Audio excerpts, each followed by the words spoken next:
Hey guys, it's GameStack Hunter, and welcome to June, the first week of garage sailing. I had some friends fly in from out of town, and so we went out Friday night and had a pretty good time, and then we had very little sleep, and they actually wanted to go with me, and since they were out here from another state, I couldn't spend the entire day garage sailing. I had to go hang out with them and do other things, so I only managed to get about 4 hours, maybe like a half day's worth of garage sailing done. But I did get some fairly good scores. It was really hard for me to walk away because I just had a feeling that there was a lot more out there that I was missing out on. Especially because my own neighborhood was having a community garage sale. So that was really, really rough. And I got some of the houses, but I know that there was an area where there was a lot nicer houses. And I didn't get a chance to hit those, and I know that that's where the best scores were. So I guess those video game systems are just going to have to wait for me next year, because I will get them. Anyways, so let me share with you what I got. To start off with, I got a Metallic Rose Nintendo DS Lite. This is the second one. I got one of these last week. And this one's in pretty good condition. No major scratches or anything like that. And I have to admit, it's kind of a pretty console for being a girly console. I don't think if I owned this, I don't think I'd feel any shame whipping it out and playing it somewhere. Anyways, it came with Build-A-Bear. And I think I sold this one for like $8 or $9 or something like that. I had two of them, and I sold them. So this will sell pretty quick too. And then I think these retail for about $35 on eBay before shipping. So I paid $10 for it, so not a bad deal by any means. And the next thing that I got, which this was kind of funny because this is a pretty new game, and apparently there was other games with it, and this game got left over. The lady had them out on Friday, and no one bought this game, and I don't know why. And I got it for $4. So this sells for about like $20, $20 to $24 on eBay. I paid $4 for it, and the discs are there, both of them, and they're both in good condition. So I have no idea why other people passed this up. Maybe just there wasn't any game hunters around, and whoever perused through there didn't really like Call of Duty. So $4, kind of couldn't believe it, to be honest with you. All right, so the next score that I got, I paid $1 each for these. And I researched it, and they sell for a pretty decent amount. So we'll have to see. But when it comes to old games like this, when I price them, I go base it on what's the lowest one selling out there, and that doesn't necessarily mean it's going to sell for that amount. But we'll find out. And I got Armor. I got some Sega Saturn games, and the first one's Armor, and the discs are in good condition. They're not scratched or anything like that. The case has got a little bit of, this one has a broken hinge, but this game sells for about $14 on eBay, and I paid $1 for it. And this is Maximum. It's hard to read, guys. It's got a weird font, but it's for the Sega Saturn. I paid $1 for it, and it also retails for about $14.95 for what I can tell. For what I sell it on eBay. So hopefully they'll go for that much. You can't beat spending $1 and getting $14 back. The next one is WWF In Your House, and it's got its manual. This one's got another broken hinge. The guy had more games in there, but these are the only ones he was willing to part with. And this one retails for about $14.95. And then Galactic Attack. This one's here, and it's in good condition. It's got the manuals and everything in it, as you can see. And this one I looked online, and it looks like it's going to sell for about, I think it was like $24.95. So spend $1, get $24 back. I think that's fantastic. And then I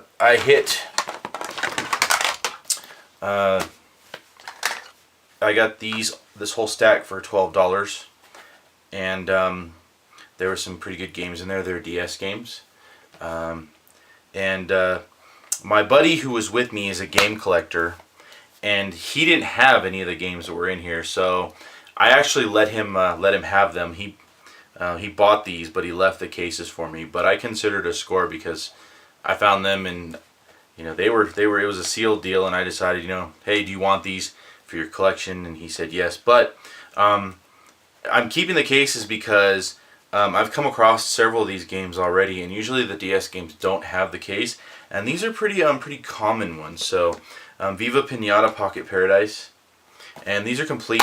They just don't have the games anymore, but they were complete and in fantastic condition.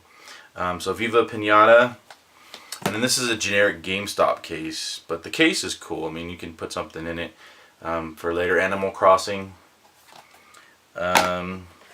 Super Mario DS. So I couldn't believe he didn't have that game. Kind of blew my mind. And then I got 2 of these last time. Mario vs. Donkey Kong Mini Land Mayhem. So when I come across them again, I can just put the cases in here. Kirby Superstar Ultra. And I kind of wish I kept the Kirby one. I probably would have kept the Kirby one actually, because I do collect some DS games, and I probably will keep them when I come across the games again. So I'm collecting. I collect 3DS, and when I come across the good ones for the DS, I'm definitely gonna snag them. So I kind of wish I kept them, but you know what? My buddy got some games, and made it worth his trip out here. He was pretty happy. So it was worth the sacrifice. And the next thing I paid $50 for this, and the guy took forever when he went down to his basement to get it because he remembered he had it. And we thought he was digging for it, but what he was really doing was sitting on his computer trying to figure out how much it's worth for when we barter. And I tried to get it for like $30 and he wasn't going for it. He wanted 50 and I tried 40 and he said no, but I wound up paying 50 for it, and it was definitely a good deal. And it would be the Nintendo 64 complete in box. And these retail for about, from what I could tell, they're retailing for about $90 in the box, and that's with shipping and everything like that. And I have to say, I've had some Nintendo card consoles and stuff like that go across my plate. And as I said before, I do plan on collecting the retro stuff like Nintendo 64 and all that. And I think what's been holding me back on the consoles is I'm kind of a picky collector.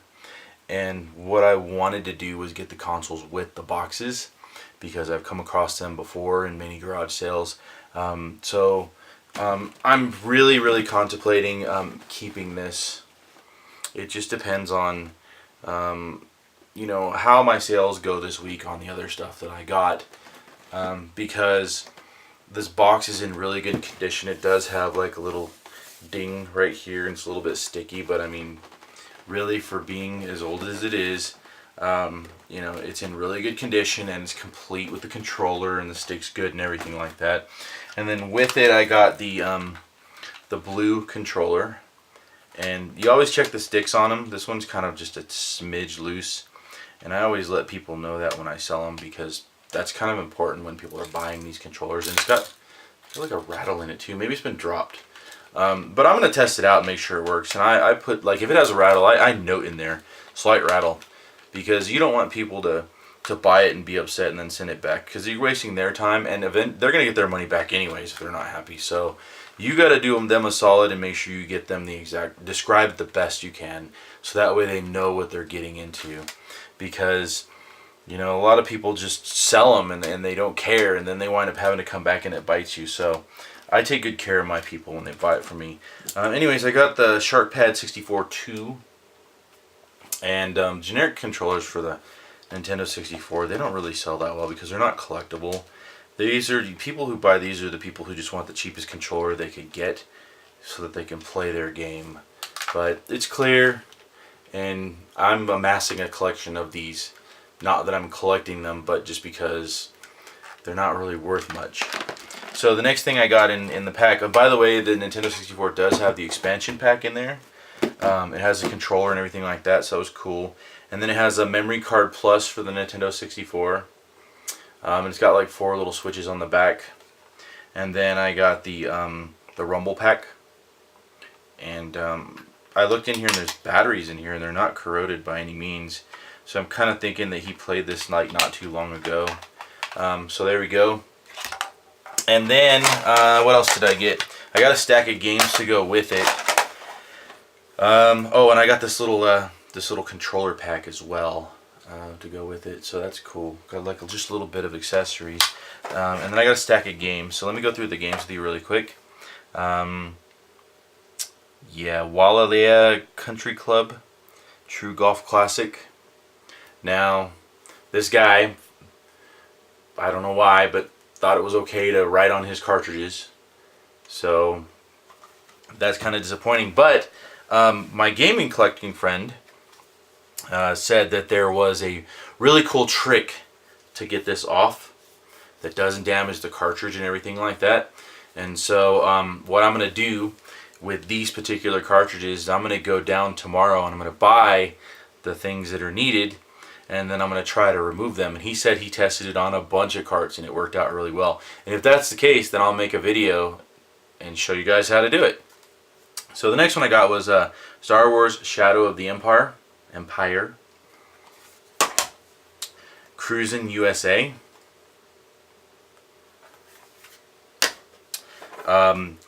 Beetle Adventure Racing. Now what's really funny is last time I had this game, it sold for a decent amount, you know, not a lot, but it sold really fast. And I think it was because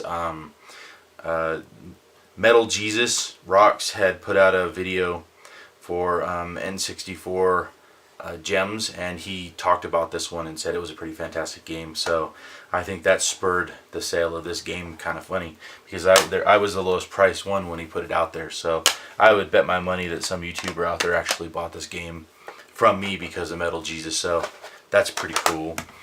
And then the next couple games I got were NFL Country Club 98, which we all know sports games really don't do well, and NFL Blitz. So I'd be surprised if these are worth anything.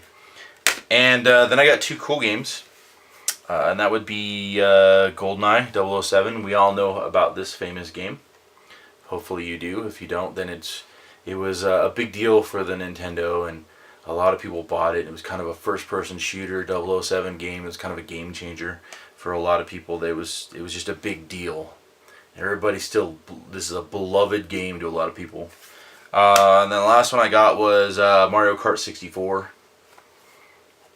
And these games aren't really in that fantastic of condition, but like I said, the Nintendo 64 in box is. So if I decide to keep the box 64, which I'll be honest with you, I kind of am, just because, you know, how often am I going to get a box one come across, and then by the time I really decide I want to start collecting it, you know, it may take forever for me to get one. So I may just hold on to this for now. I think that, you know, when I start collecting my retro stuff, you know, hopefully I'll really be in a good situation where I can hunt down the boxed ones and you know, collect those, because I think that as a collector it would be much cooler to have a collection with boxed games instead of just bare carts.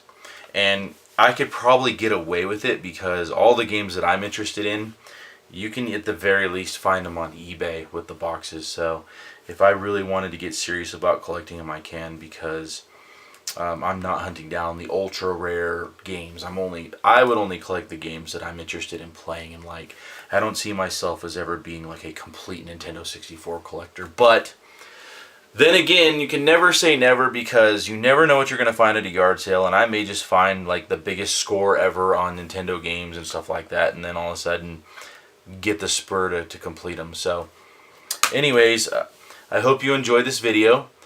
Please give it a like if you liked it. Otherwise, you know, make sure you subscribe. I have some pretty cool ideas for some videos that I'm going to be releasing here pretty soon. So hopefully if you subscribe, you'll get a chance to watch those and you'll enjoy watching them as well. So anyways, thank you very much, guys, and hopefully you have a good week. Take care.